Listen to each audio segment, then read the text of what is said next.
Jolanta Dzipą vairuoja, kelias dulka po ratais. Vairuotojo teisės kišeniai pasiekta, tai su kaupu ir matais. Pas vokiečius laukai platus, technika galingai gaudžia. Su kombainu per grūdus, per kukurūzus drąsiai pjauna. Nėra darbo, kurio įbijotų, nėra aukščio, kurio nepasiektų. Į laukų valdovė, kuriai kiekviena vaga paklustų. Nėra darbo, kurio įbijotų, nėra aukščio, kurio nepasiektų. Į laukų valdovė, kuriai kiekviena vaga paklustų. O Marijus statybose stovi, pats sau bosas, pats sau vyras. Jo rankose tinkas virsta lygiausia siena, darbas grynas. Remontai naujas gyvenimas senuose namų kampuose. Jis žino, kaip sukurti jaukumą kiekvienuose namuose. Nors dulkės ant rūbų, bet mintis visad skaidrios ir šviesios. Nes jis žino, namo sugrįžęs Jolanta stipriai paliesi.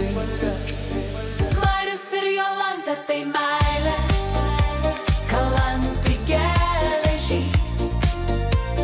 Jie kuria savo pasaulį, jokių ribų jie nubrėžti negali. Jis su kombainu laukukuose, jis su įrankiais statybose.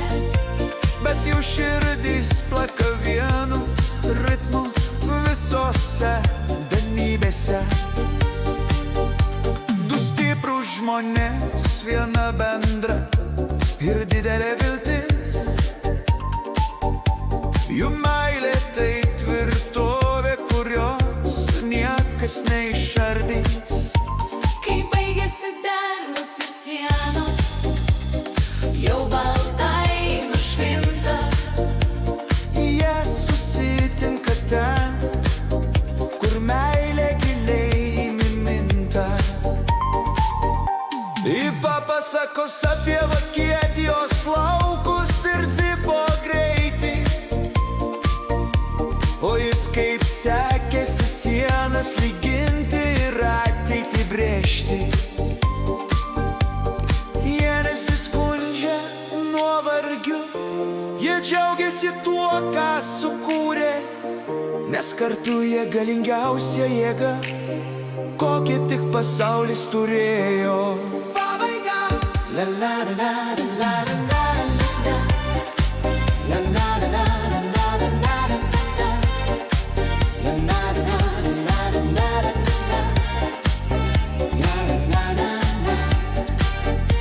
Jolanta prie vairo, Marijus prie sienos, laimingi kartu kiekvienas ir dienos.